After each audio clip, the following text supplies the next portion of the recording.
Video we're going to look what we need to do in order to find the cube root of a complex number. So we have to use this thing called De Moivre's theorem. Okay, so if we could take a complex number, let's make r equal to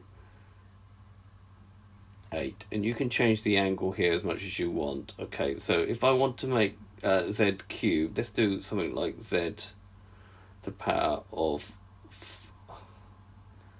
let's do 6.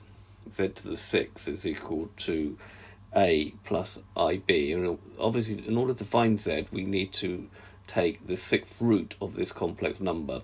So the first step would be to write the number in r cos theta plus I sin theta, and now I plotted it on this Argand diagram, which makes an argument of pi over 4.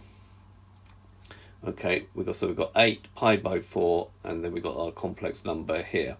Okay, so what we need to do then is apply De Moivre's theorem to this.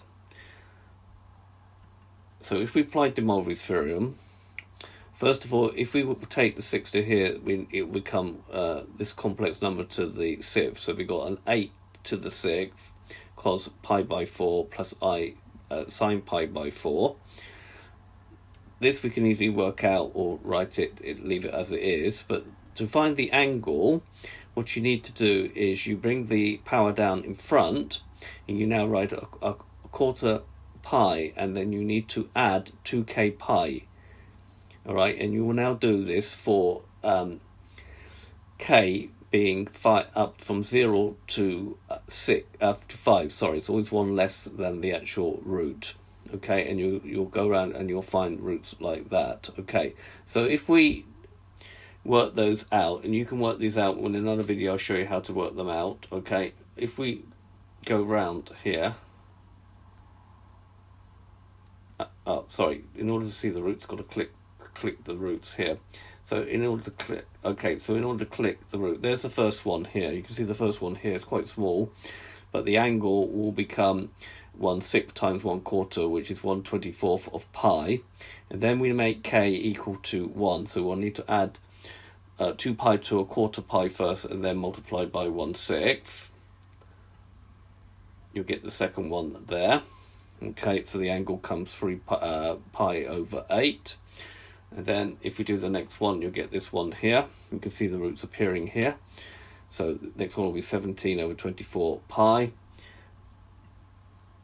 Next one will be here, 25 over 24 pi. Okay, and then the fifth one will be 11 pi over 8.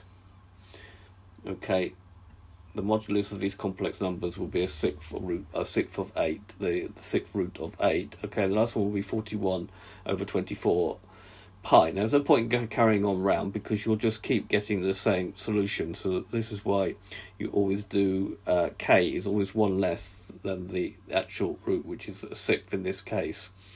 What we do notice though in the Argand diagram is that the angles between each of the roots are the same, so it's equally spaced. So it will make a circle of radius of the 6th root of 8. And you'll get 6 roots over a complex plane. Okay, we can change n to other values. Let's do 4th. Okay, I didn't need to move this first. So now we're only going to get 4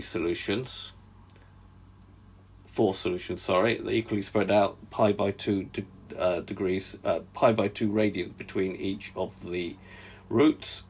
Okay, so this app I will put in the notes of this video, so that you can have a play for it for yourself.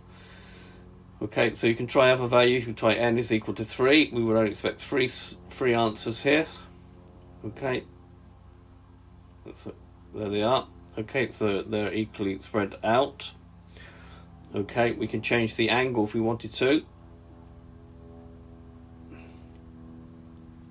Okay, in a later video we'll actually do this one, I think.